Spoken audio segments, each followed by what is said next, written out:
karena ini kayak apa ya? Ada satu madhab yang anak-anak Unisma semuanya harus tahu, teman-teman di Unisma. Menjelaskan itu tidak lebih baik. Jadi karena seakan-akan belum melakukan. Indonesia itu dulu kedatangan Islam itu tidak pernah dipertentangkan antara Islam dan negara, sehingga diskusi itu sudah salah karena para wali itu tidak pernah mempertentangkan Islam dan keindonesiaan atau kebinekaan. Satu, bahwa para wali itu misinya dakwah, di mana-mana dakwah itu pasti ketemu yang berbeda, mulai beda agama, beda pilihan madhab, beda tradisi, beda kultur. Jadi itu tidak perlu dipertentangkan, tapi malah itu jadi lahan dakwah. Sehingga kita-kita ini kalau diminta diskusi hubungan negara dan agama malah bingung, memangnya kenapa? Itu seperti dulu zaman P4, saya punya kawan di Jogja, teman saya nulis tafsir Profesor Zaini, itu pernah zaman Pak Harto disuruh sosialisasi P4 di Papua. Apa hubungan Pancasila dan UUD 45? Itu orang Papua jawab, hubungannya baik-baik saja Pak. Jadi yang unik itu ketika disuruh baca Pancasila, 1 Pancasila, 2 ketuhanan yang Maha Esa. Nah, akhirnya 6 kan? Kenapa Pancasila jadi 6? Yang unik itu ketika ditanya, ini saya melihat langsung di TV 7 itu, Indonesiaku itu. Ada anak-anak kecil ditanya, bendera ini milik siapa? Bendera merah putih itu. Jawabannya apa? Milik sekolahan Pak. Karena memang milik sekolah. Itu yang tanya itu kaget. Milik sekolahan Pak. Nah, tentang tema ini mohon dibaca ini langsung start ya, langsung serius karena tadi sudah kayak jurkam tadi, ini yang langsung khas ilmuwan. Ini sebagai penghormatan saya pada Unisma, ini khas keilmuan. Imam Zuhri adalah gurunya Imam Malik. Ya, saya ulang lagi ya, Imam Zuhri adalah gurunya Imam Malik. Halaman 29. Ini langsung start saya baca halaman 29. Dan ini terutama yang para punggawa-punggawa ini. Saya baca ya. Ini teks tidak ada yang saya rubah, memang persis seperti ini. Bismillahirrahmanirrahim. Yaqulu Zuhri, ini gurunya Imam Malik. Fama futiha fil islami fathun qablahu kana a'zama minhu. Innama kanal qitalu haitsul taqon nasu.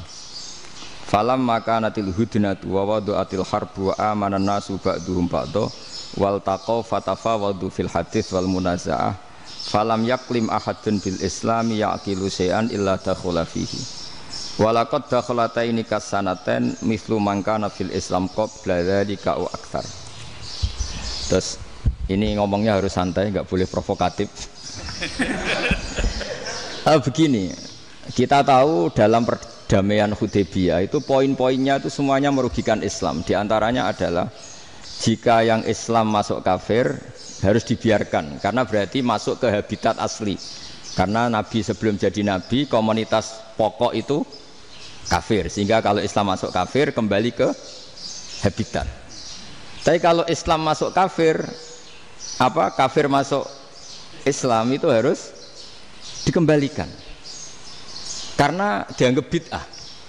Maka kalau kamu dituduh bid'ah itu tenang saja dulu, Nabi itu ya dituduh ji'ta bidinin muhdas, kamu datang dengan agama yang baru.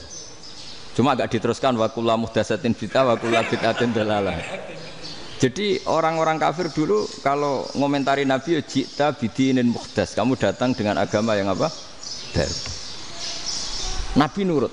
Semua perjanjian yang merugikan Islam itu Nabi nurut. Tapi Nabi hanya minta satu hal, jangan ada perang 10 tahun. Dan orang boleh seminar, boleh diskusi tentang Islam. Ya ini dengerin betul ini. Jadi saya tidak akan provokatif, ini pakai logika. Nanti bisa dipakai disertasi doktor. Tapi saya minta orang boleh diskusi, boleh seminar tentang Islam. Akhirnya saat itu juga ada orang yang masuk Islam. Di depan tulisan itu belum kering istilahnya. Datang ke situ namanya Abu Jandal bin Suhail bin Amr. itu datang ke Nabi, ya Rasulullah saya ini mau masuk Islam. Kata orang-orang kafir, ini pertama Muhammad, kamu komitmen enggak sama perjanjian? Kalau kamu komitmen harus kamu kembalikan. Nabi bilang, ya Aba Jandal kamu kembali ke mereka, ke habitat mereka, yaitu menjadi kafir, di komunitas kafir maksudnya. Akhirnya nangis. Umar, Sayyidina Umar itu mendekati Abu Jandal, kemudian memberi isyarat supaya ngambil pedangnya. Jadi syaratnya wong ini baca ora wis. Maksudnya orang-orang kafir. Tapi Abu Jandal nggak mau. Singkat cerita akhirnya kembali ke komunitas kafir. Tapi yang dikatakan Imam Zuhri cara analisis ini nggak bisa pakai provokatif, harus pakai analisis. Innama kanal qitalu haitsul taqon nasu. Yang namanya perang itu menjadikan orang tidak berpikir jernih. Ini poin yang diambil oleh Rasulullah. Kalau dibahasakan Nabi curi kesempatan, masuk Nabi dikatakan mencuri, meskipun itu hanya bahasa ya. Enggak mungkin lah kita bahasakan seperti itu. Saya ulang lagi ya. Kenapa ada perang berkesinambungan sampai tahun ke-8 Hijriah? Mulai tahun kedua ada perang Badar sampai tahun 8 Hijriah itu perang terus. Nabi sama orang kafir perang terus. Akibatnya apa Pak Profesor? Namanya perang itu ya enggak kau bermikir. Pokoknya agar ketemu Islam perang, Islam ketemu kafir perang enggak kau bermikir. Padahal Islam itu bisa diterima oleh akal sehat, harus lewat diskusi, lewat pengamatan, lewat pemikiran, lewat pengendapan berpikir. Makanya Nabi tahu ini masalah besar. Kalau orang perang terus, itu gak kober mikir Islam, tidak sempat diskusi tentang Islam. Makanya Nabi hanya minta satu poin. Oke, perjanjian ini saya turutin semua, tapi saya minta orang kafir semuanya boleh mendiskusikan Islam, boleh seminar tentang Islam. Mereka bilang iya, pada pikiran mereka kan diskusi paling piye. Ternyata betul, ada diskusi. Terus temanya gini, kira-kira bener di Muhammad Abu Jahal. Terus Tuhan Muhammad sama Tuhan Abu Jahal itu keren mana? Diskusi. Tuhan Muhammad itu khaliqus samawati wal ardi, yang menciptakan langit bumi. Sebagaimana kampanyenya Muhammad. Ya mereka masih jangkar bilang Muhammad. Kalau Tuhan kita, ya berhala itu yang kita bikin, yang kadang rusak, yang kadang kudanan, terus lemutan, pokoknya terus diskusi. Kita kok bener pengirannya Muhammad. Terus Muhammad Abu Jahal. Mulai dhisik Muhammad itu ora tau bodoh nih. Mulai dulu Muhammad itu gak pernah bohong. Abu Jahal, waduh, wis bodoh nih ngongkonan. Wis ribet kan? Dan semua diskusi itu mengarah ke kebenaran Islam. Akhirnya ngomong kafir sing tokoh-tokoh cara Jawa yo. Wah, semane jebule masalah ini kan. Artinya gini, kalau kita ingin Indonesia damai, sebenarnya yang untung itu Islam. Karena Tuhan yang menciptakan langit dan bumi tentu gak akan diperbandingkan atau akan dikalahkan oleh Tuhan yang lahirnya saja sudah di bumi.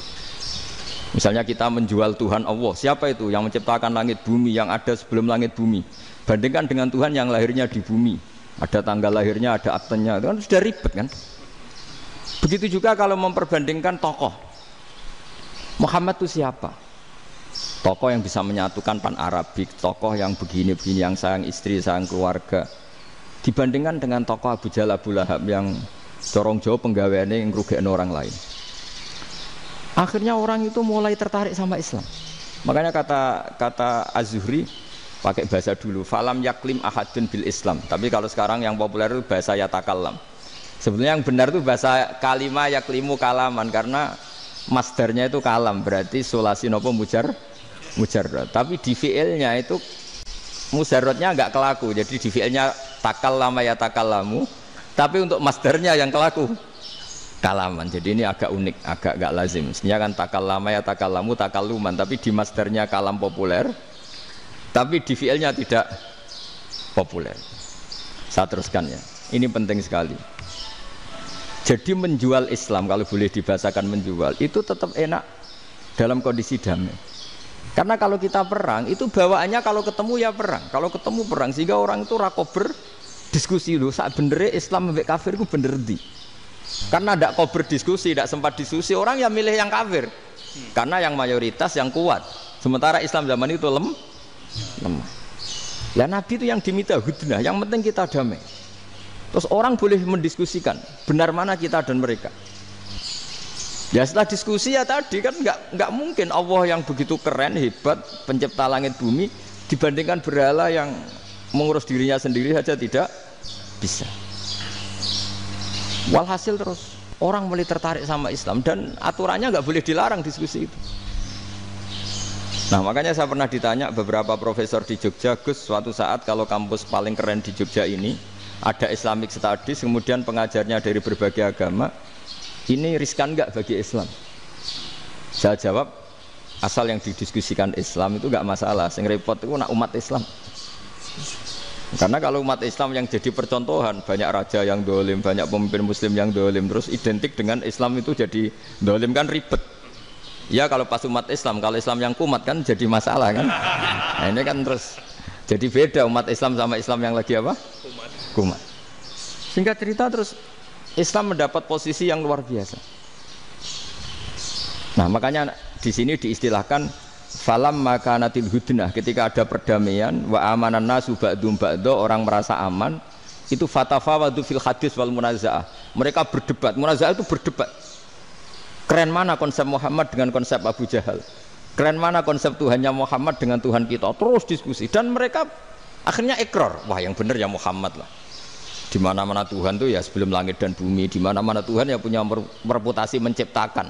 Masa Tuhan reputasinya diciptakan kayak berhala dan sebagainya. Ibadah juga gitu. Ibadah wong kafir itu kalau tawaf itu telanjang, ibadah Muhammad santun pakai pakaian. Terus akhirnya mereka mulai tertarik Islam. Sehingga saya lihat di beberapa tafsir, saya memang tidak akan ngomong yang tidak serius, ngergani Unisba ben sawangane pemikir serius. Di Quran itu sampean lihat di tafsir Tobari itu ada ayat bal naqzifu bil haqqi 'alal batil fayadmaghuhu fa idza huwa zahid. Qadzafa itu kalau di kamus tak lihat itu takallama bila dalilin.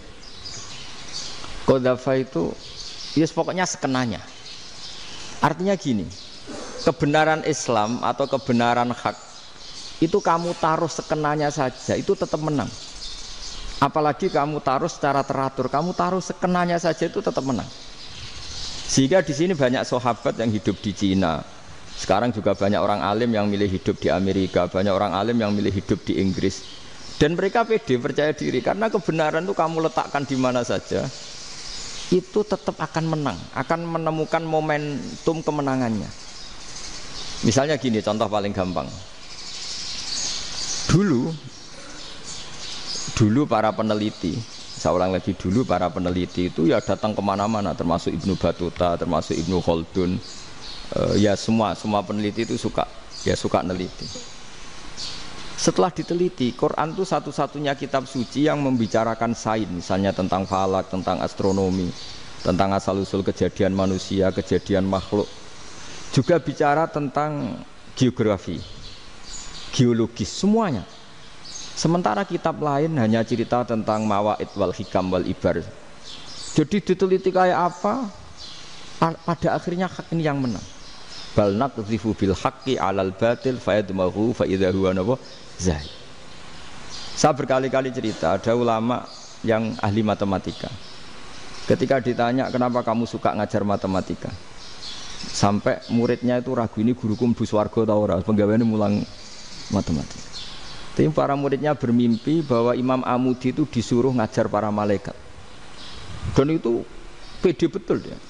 Kata Allah, ini ulama saya yang iman kepada saya setingkat iman kamu. Jadi malaikat itu tidak mungkin Gusti kita menyaksikan langsung engkau, sementara ini di bumi nggak nyaksikan jenengan. Kenapa bisa sepede dan seyakin itu? Akhirnya Imam Amudi disuruh ngajarin matematika.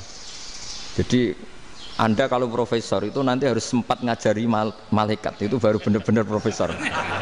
Jadi nanti di akhirat ngajari siapa? Malaikat. Jadi ada seminar yang melibatkan banyak malaikat, narasumbernya itu seorang profesor. Itu ketika kenapa engkau begitu yakin kalau Allah itu Tuhan dan Allah itu Al-Wahidus Shomad. Terus Imam Amudi mulai nulis angka gak beraturan. 2, 3, 4, 5 sampai 1 miliar, 1 triliun, semuanya enggak beraturan. Kata beliau, nisbatus naini wasalasa ila ma la nihayatalaha iku nisbatul far'i ilal asli. Mbok angka sebanyak apapun, 2 2 dibanding 1 ya far'ul wahid, 3 dibanding 1 ya far'ul wahid. Semua angka yang enggak terhingga pun dibanding 1 semuanya far'ul wahid. Semua angka sebanyak apapun itu cabang dari angka 1. Fakullu hadil awalim far'un minal wahidis somad, yaitu Allah Subhanahu wa ta'ala. Wakil malaikat tepuk tangan, iya juga. Jadi begitu juga ada ulama itu ahli gambar. Saya dulu ngaji sama Mbah Mun Al-Husunul Hamidiyah, itu kitabnya itu banyak gambarnya. Dan gale gambar yang ngawur betul, mangga ahli gambar. Saya epol, terus sempurna lele. Semua gambar bangunan, gambar sapi, pokoknya gambar. Ternyata dia menemukan Tuhan itu dari gambar. Gambar serapi ini atau seruwet ini sama. Gambar rapi sama ruwet itu sama kalau dalam pandangan tauhid. Dimulai minan nuqtah al-wahidah.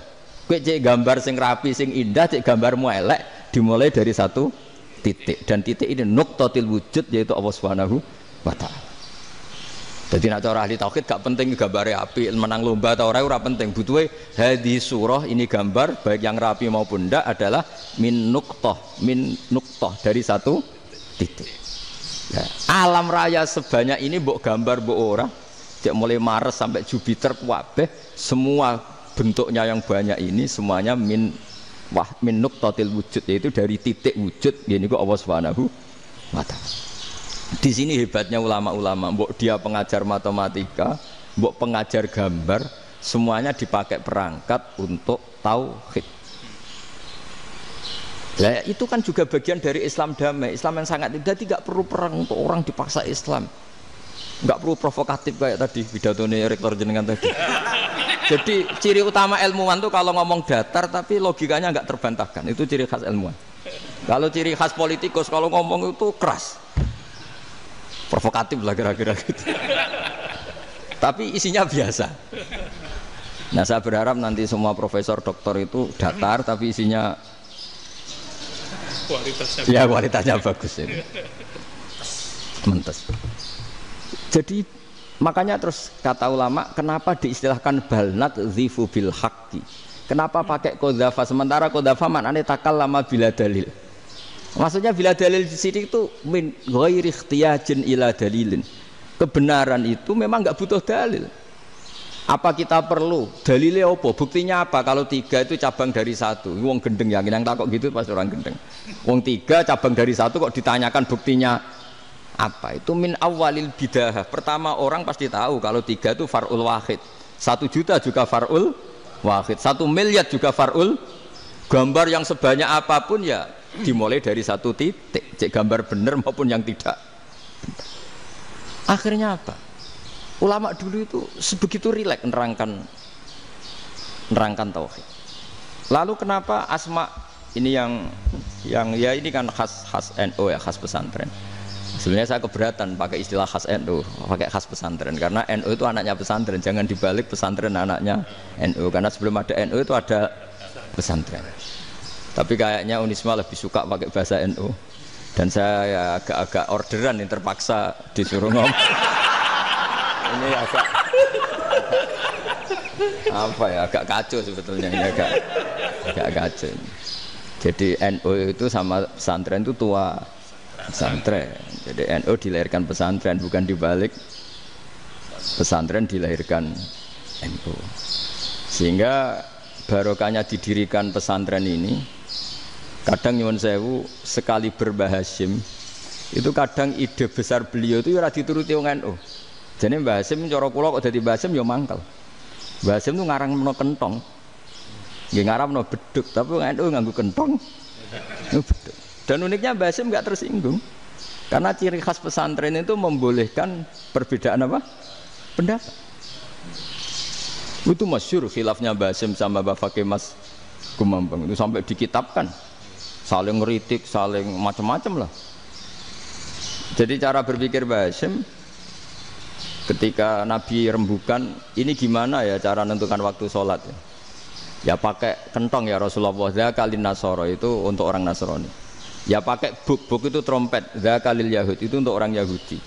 Terus ada yang usul lagi pakai api ya Rasulullah, zakalil Majusi itu orang Majusi. Setelah itu ada orang datang lari-lari cerita mimpi azan tadi. Ya itu terus dipakai sarana pemanggilan sholat ya adzan itu. Sehingga Mbah Hasyim menolak kentong. Karena mantas sababi qaumin fahuwa minhum. Beliau keras sekali sampai bilang haram. Beliau judulnya ya haram, Al-Jasus Antakrimin Nakus. Setelah naskah itu sampai ke Mbah Fakih Mas Kumambang di Gresik situ, di daerah Dukun situ. Dulu nggak ada WA ya, jadi sampainya ya lama.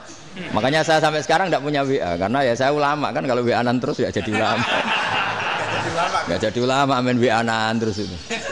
Lah itu termasuk rektor nggak kau bermikir itu mesti kebanyakan WA.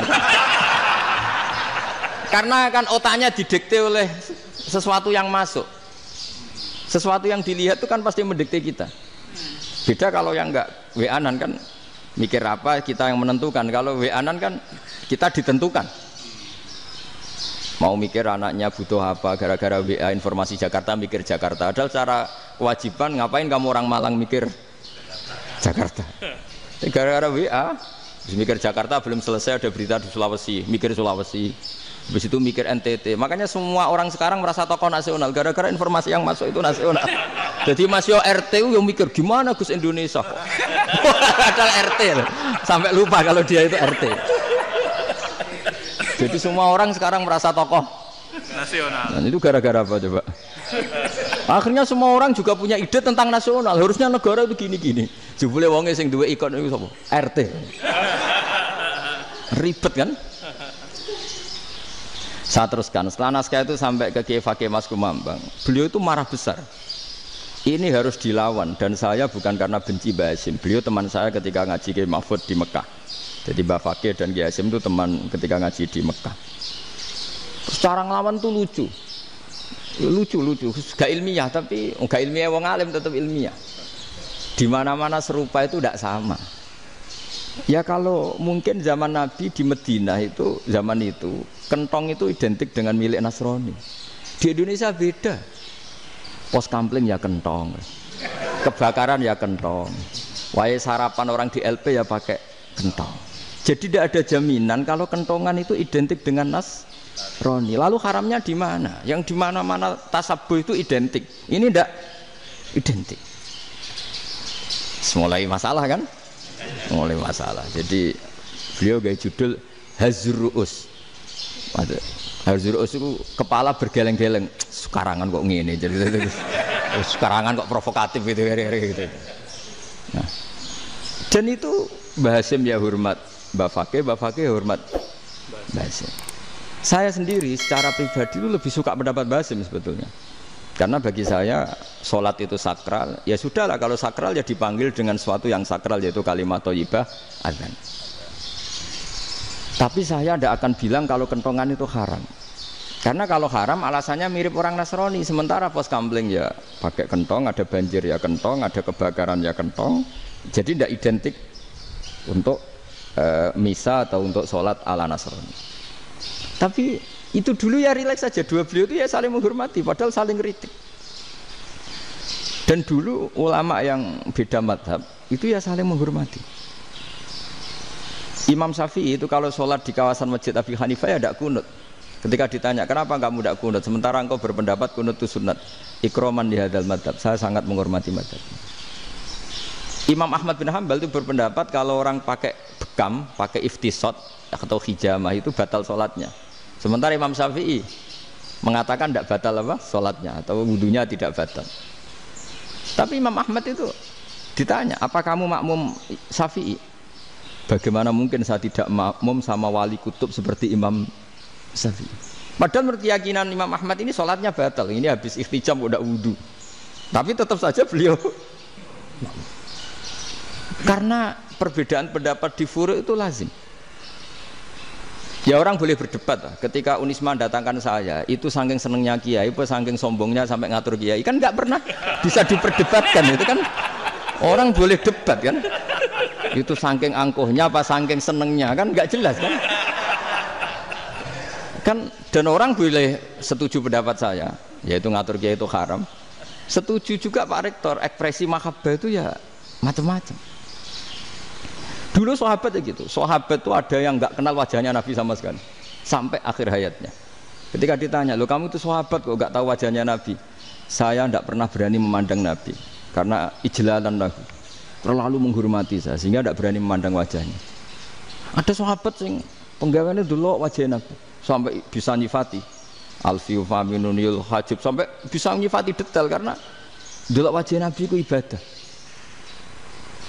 Ada seorang wali ditanya, kalau kamu di surga ingin enggak melihat Allah? Enggak. Loh, tapi semua orang ingin melihat Allah. Unazzihu dzalikal jamal an-nadhari misli, ben gak elek-elek Allah tak delok terima aku. Wong ra jelas. Berarti kok delok pangeran. Banyak.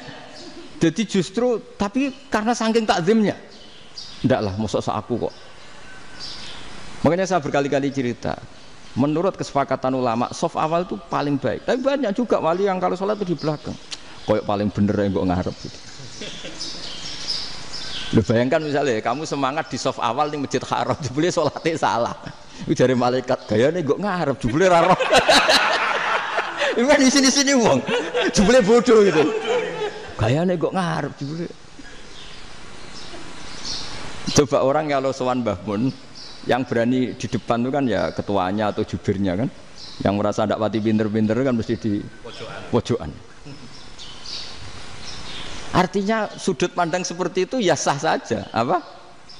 Sah saja. Makanya banyak sahabat yang jarang sowan Nabi, alasannya takut ganggu Nabi. Banyak yang sering sowan Nabi, alasannya seneng Nabi. Yang sowan ya seneng Nabi, yang enggak sowan alasannya seneng. Loh, Nabi itu tokoh, punya keluarga, punya anak. Kalau saya sering sowan berarti sering ganggu. Yang sering sowan dia alasan ini khazanah kita harus istifadah. Jadi zaman dulu dia biasa dua sahabat, yang satu milih mahabbah itu milih sering sowan, yang satu juga mahabbah milih tidak sering. Karena pertanyaannya bisa dibalik kan, sering sowan apa sering ganggu coba. Nabi Abedar, assalamualaikum. Nabi nimang cucunya, assalamualaikum. Ayo bener yang sowan apa bener yang enggak kalau seperti itu. Akhirnya terus diatur sedemikian rupa oleh Quran. Walau annahum sabaru hatta takhruja ilaihim lakana khairal lahum. Jadi sahabat kalau mau sowan Nabi ya nunggu di Sufah. Kalau Nabi keluar berarti milik publik. Sekali masuk ke dalam tidak ada sahabat yang berani sowan. La tadkhulu buyutan Nabi illa ayyudzana lakum. Kalau soal sampai masuk dalam harus nunggu dipanggil. Karena sekali Nabi masuk dalam itu milik privat keluarga, milik istrinya, milik cucunya, milik keluarganya. Dan Nabi sekali keluar ke ruang itu berarti milik publik.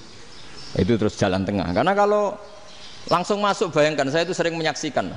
Mbah Mun habis ngaji 2,5 jam ngaji Jalalain, baru masuk, assalamualaikum. Padahal yai mungkin mau ke kamar mandi, mau ini itu. Jadi dulu itu Quran sangat modern. Sebelum ada dokter ngatur tamu, rektor ngatur tamu itu Islam sudah modern. Dia kan nggak fair kan? Misalnya saya ke Unisma harus janjian pakai ini, terus kalau misalnya kesini selonang-selonang kan lucu kan, mentang-mentang kiai terus juga sowan-sowanan selonang-selonang. Padahal kalau kita mau ke mereka pakai protokol. Sering tidak fair dunia ini, tapi karena aku kiai ra oleh gelo ya sudah. Akhirnya saya memutuskan gak gampang kemana-mana karena itu. Saya sering didatangi ajudannya menteri, Gus mau ada tamu dari Jakarta tanggal ini, mesti saya bilang, mereka milih tanggal yang mereka kosong, kok tidak mikir apa itu kosong. Tak jawab enggak lah, sebelum diatur bahasanya dan tawaduknya gitu. Akhirnya dibalik, datang lagi, Gus jam dengan kosong apa kita menyesuaikan. Lah itu lagi dia akhlak kata saya. Itu baru punya akhlak kata saya. Bukan masalah ini, bukan masalah gengsi ya. Saya sendiri itu dolan ke alumni itu jarang karena ya takut. Kiai kan yo nganggur, jam 9 nganggur, jam 10 nganggur. Bisa saja alumni itu kerja di pabrik, bisa saja yang latihan ekonomi di pasar.